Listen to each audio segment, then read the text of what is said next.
This is the IELTS listening test. You will hear a number of different recordings, and you will have to answer questions on what you hear. There will be time for you to read the instructions and questions, and you will have a chance to check your work. All the recordings will be played once only. The test is in 4 parts. At the end of the test, you will be given 10 minutes to transfer your answers to the answer sheet. Now turn to Part 1.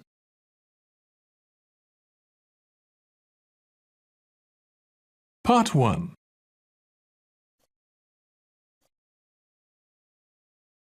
You will hear a telephone conversation between an employer from the Wild Dune Spa and Resort and an applicant.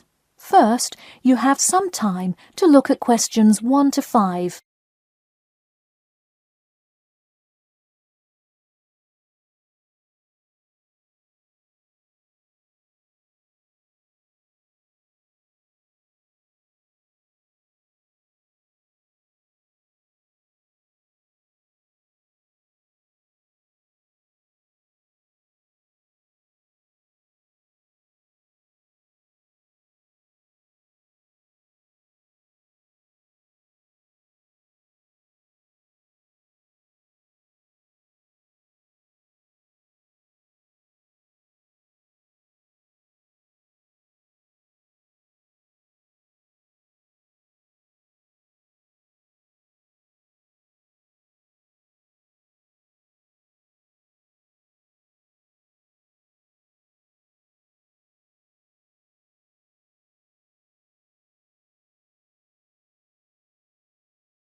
Now we shall begin.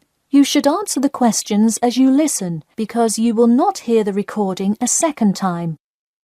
Listen carefully and answer questions 1 to 5.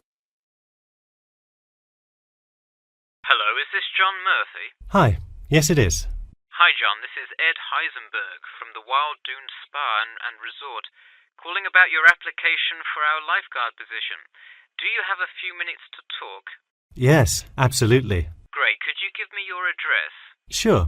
My address is 45 Elsinore Court. I'm sorry, was that Eleanor? Could you spell that for me?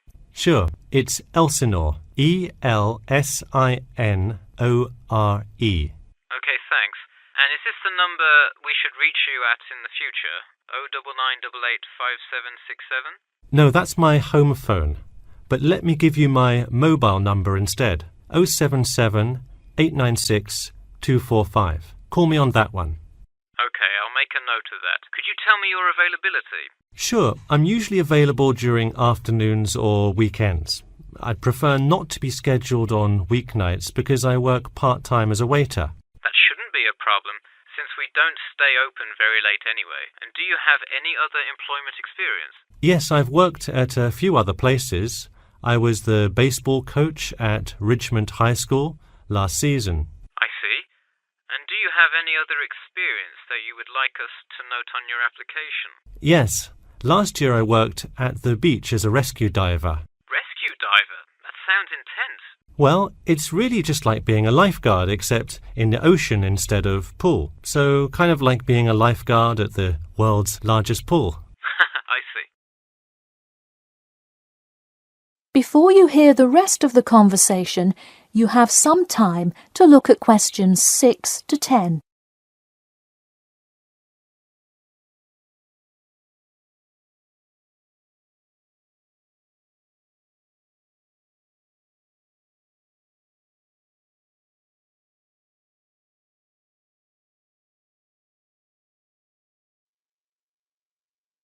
Now listen and answer questions 6 to 10. So could you tell me about the relevant skills you have? I'm guessing a lot given your experience. I'm CPR certified and have 2 years of diving experience. Great, it sounds like you are well qualified for this position. When does your CPR certification expire? I think in November, but let me quickly check my CPR card. Actually, it expires in October. Okay, so regardless, you have it through the end of the summer. When is your ideal time to work? Since I work in the restaurant on weeknights, I like weekends best, specifically Saturday mornings. I see. We do already have a lot of staff available on Saturdays, but I do need an early morning shift lifeguard. How early could you work Saturday morning? I can get there by 6 o'clock if need be. You'll be happy to know we open a little later than that, but I'll put you down for Saturday mornings here. Oh, awesome. I can't wait to get started. How about you come in next Saturday, the 12th? That sounds good. Great. We can figure out other shifts for you to work when you come in then. One last thing, just out of curiosity, where did you hear about us? I heard your ad on the radio while I was driving this morning. You know, I think you're the first person who has responded to our radio ads. It's almost always people who have seen us in the newspaper. Yeah, I don't have time to read through the newspaper every morning. I have plenty of time in the car to listen to radio ads. That makes sense. Well, thanks for your time, and we'll look forward to seeing you on the 12th.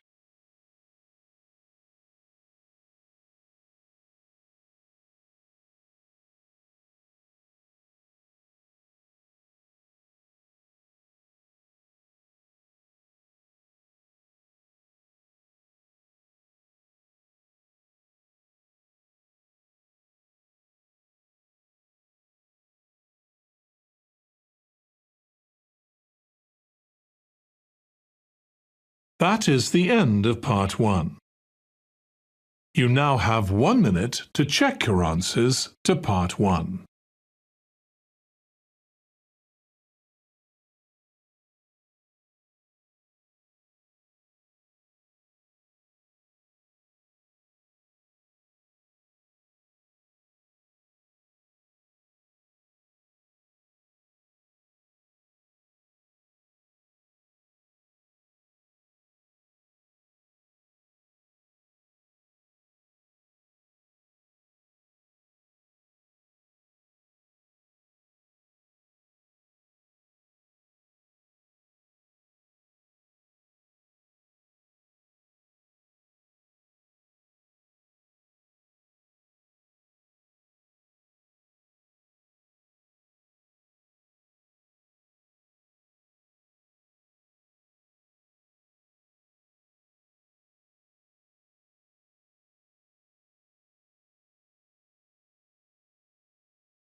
Part 2.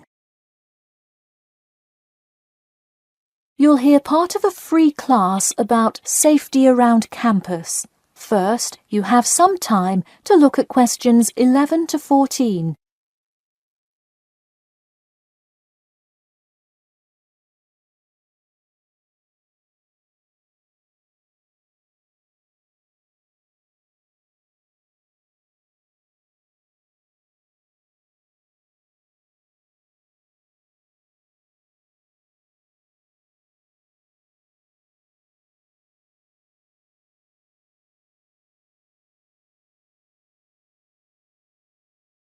Now, listen carefully and answer questions 11 to 14.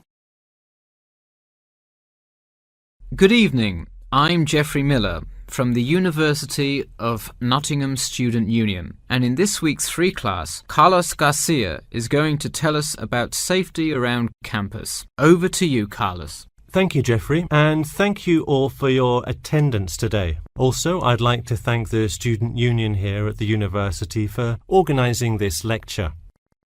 Well, I've been serving and protecting the City of Nottingham for over 20 years now as a member of the police department. Does anyone know what type of crime is the most prevalent on campus? I heard someone say drugs and alcohol. That actually isn't too much of an issue. Violence? Nope. Actually, the biggest thing we worry about here is theft. The nature of crime on Nottingham's campus is quite different from that of the surrounding areas. Crime rates across the East Midlands are very difficult to control. We'd like to see the rate stay the same for this calendar year, but it has been increasing steadily over the past 3 years. On campus, however, I'm happy to say that the overall crime rate has fallen this year. You wouldn't think so if you've seen the extremely exaggerated stories in the media. The media has done nothing but cause more concern about crime in our area. Even the crime shows you see today are a little bit far-fetched, but at least viewers know they're not real events. We'd really like to see more factual news articles out there so the public can have a rational sense of the safety level of our society. Before you hear the rest of the talk, you have some time to look at questions 15 to 20.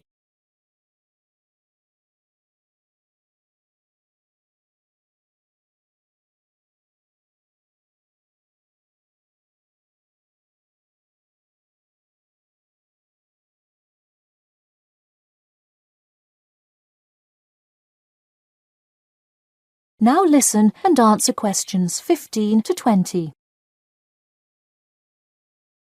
Okay, let's move on to what to do when you see a crime. Do not get involved if at all possible, and do not draw too much attention to yourself by running away in a conspicuous manner. Though most likely, and hopefully, you will not have to experience this situation, if you are being mugged, please do not try to resist. Instead, be compliant and seek help after the incident.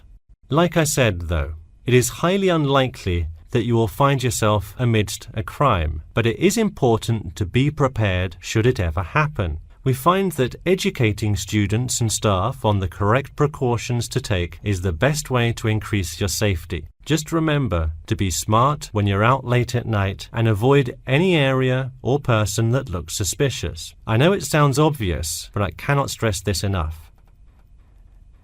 It's also not a bad idea to have your mobile phone with you at all times, but be careful. If you're chatting on your smartphone on your way home, you're a prime target for thieves. I'd like to see a show of hands. How many people have left work or the library after 10 p.m. to go home before? A lot of you, right? If you do have to go home late at night, please don't walk home alone. More often than not, there's someone there that will be walking the same direction as you at some point. Walk home with a friend or co-worker. Even if you must use your phone to call someone that's nearby to walk with you, it's always safer to walk home with someone. So when you're walking home, you may feel more comfortable with some sort of self-defense, such as pepper spray. Now, it's your call whether you want to carry something like this or not. However, I absolutely advise against carrying a knife or any other offensive weapon. All too often, they can be used against you if you're disarmed, putting yourself in more danger. For all those interested, the Recreation Centre offers a free self-defense class to all students every Thursday evening. While obviously an introductory self-defense class may not equip you to fight off villains like a regular superhero, it does come in handy sometimes. After taking a self-defense class, you'll surely be more aware of possible dangers and how to deal with them. So hopefully now you have a more complete understanding of the nature of crimes committed on your campus and how to avoid being a victim. I know most students at the University of Nottingham are not the criminal types, but remember that there is no barrier like a wall or something keeping non-students out. There's no army force securing the borders, and I doubt anyone wants it that way. The campus is generally a safe place, but it's not immune to small crimes once in a while. Alright, that's all I have to say for today. Stay safe.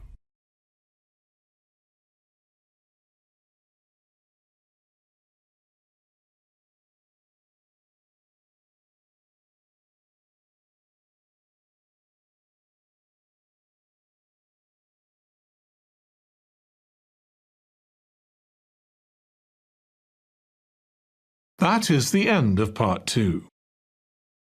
You now have 30 seconds to check your answers to part 2.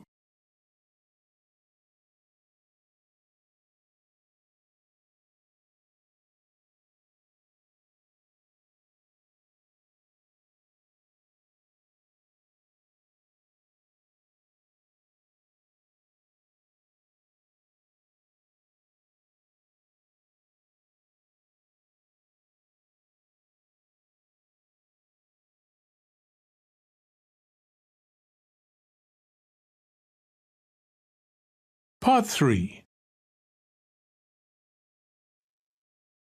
You will hear a student called Bobby talking to his tutor about the research project.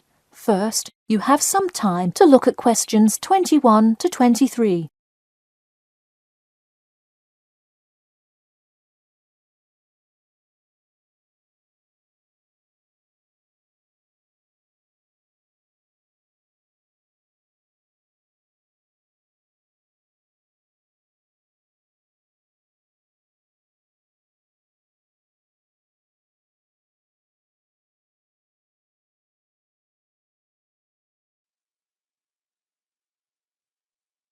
Now, listen carefully and answer questions 21 to 23. Hi, Bobby. Go ahead and sit down. Tell me about your research project. Well, I decided to research football and keys for success on a football team. That sounds great. What are the guidelines for the test? Did the teacher talk to you about it in class? No, everything is on a handout that was passed out. It says that the first draft is due at the end of next week and the second and third are due later on in the month. I don't understand why we have to keep revising and fixing it. Is this assignment really that important? Well, this project is a major requirement for passing 11th grade English and will go on your permanent record. Oh, really? Does that mean it will affect what English level I am placed in next year? Well, not exactly. You need a good grade to move on, but it is your overall grade and teacher recommendation that determines what level of English you are placed in next year. Anyway, tell me about your topic choice. Do you play football? Well, actually, it's because my father loves the sport. He watches it every weekend. Cool. It's a good idea to report on something you're interested in. Before you hear the rest of the talk, you have some time to look at questions 24 to 30.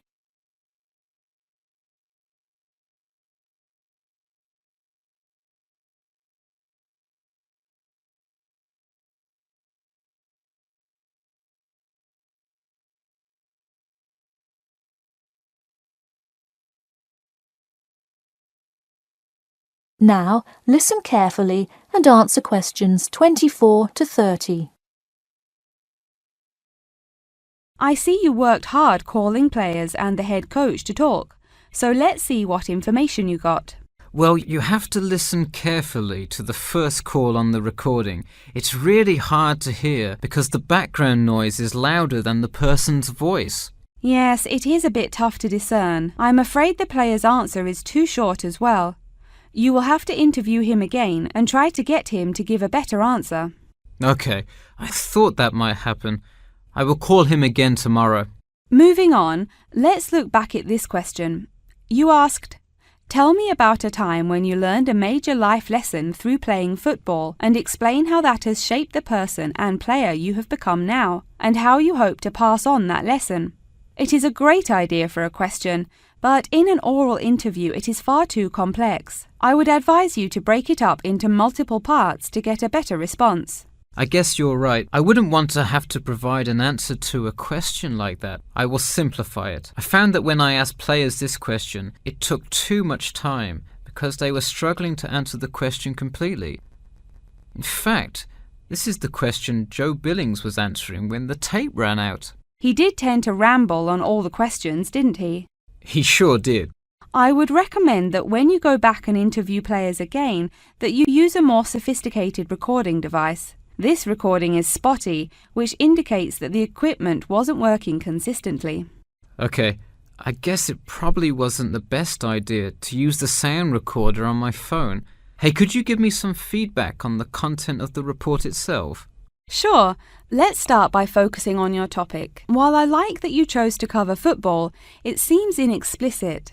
The keys for success of a player and team is quite an interesting topic, but what is your thesis? That is to say, what conclusions can you draw from your research? I would suggest coming up with a strong thesis statement and then shaping your report based on that.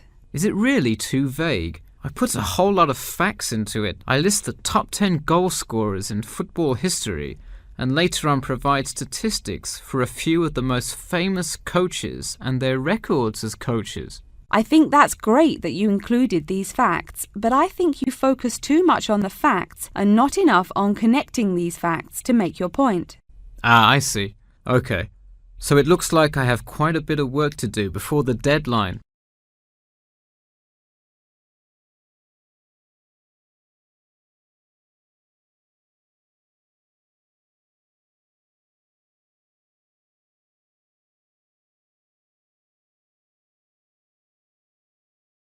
That is the end of part 3. You now have 30 seconds to check your answers to part 3.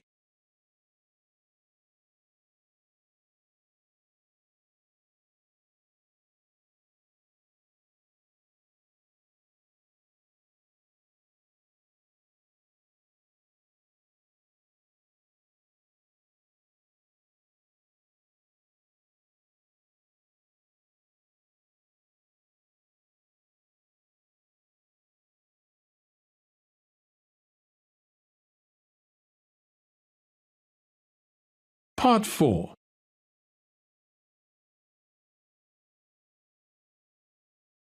You will hear part of a lecture about how to give a quality speech. First, you have some time to look at questions 31 to 40.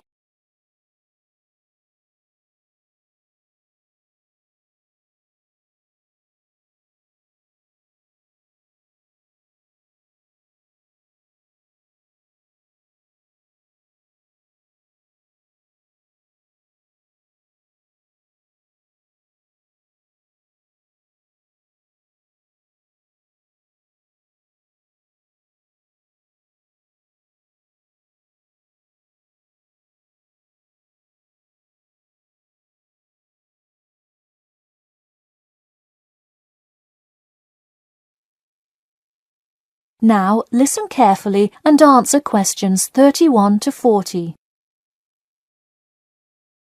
Good morning. Today I am going to cover the daunting task of giving a quality speech, a thought that makes most of us cringe. In fact, 90% of all people feel nervous about public speaking, about 10% of whom are described as genuinely terrified. Hopefully, when we are finished here today, you all will be in the 10% of the population who do not feel nervous at all. Did you know that lecturers tend to get more nervous if the speech they are giving is an important one? It makes sense, right? You probably wouldn't be nearly as nervous to address your residence hall about the proper use of the recycle and compost bins as you might be if you were asked to give the graduation speech to your entire 5,000 student class. So what is it that makes some people completely comfortable in front of crowds? Some people think that the ability to give a good speech is a gift that others are simply born with. This is almost never the case. Public speaking can be learned with practice. The first most important thing you can do to improve your confidence in delivering a speech is to prepare a quality speech. Honestly, while the content of your speech is relatively important, the audience will really only remember the last sentence you say. It is a good idea to structure the rest of your speech to lead up to this last point to really drive your message home. This is a good way to ensure that your speech is well organized.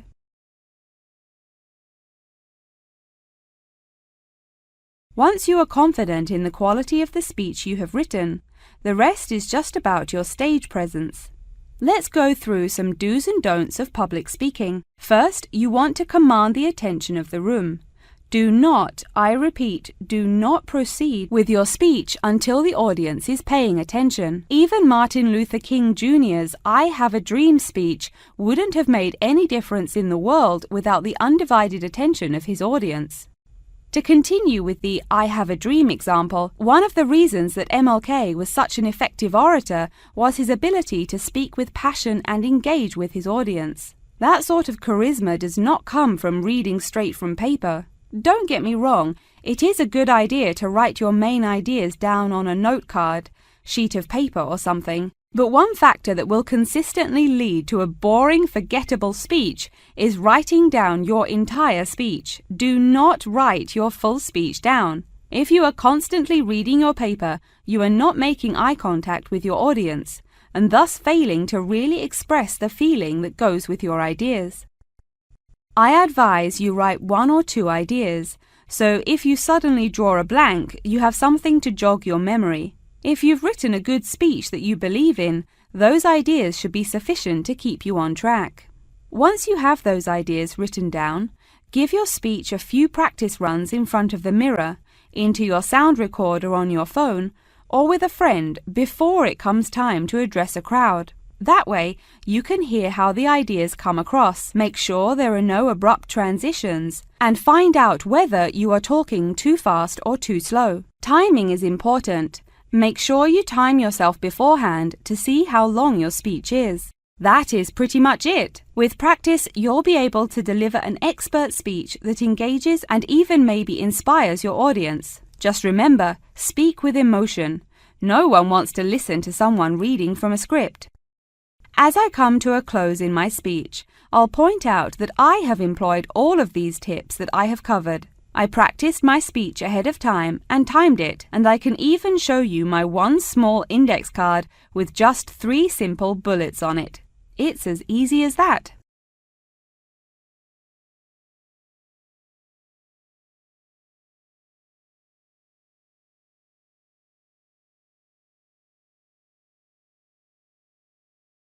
That is the end of Part 4. You now have 1 minute to check your answers to Part 4. That is the end of the listening test.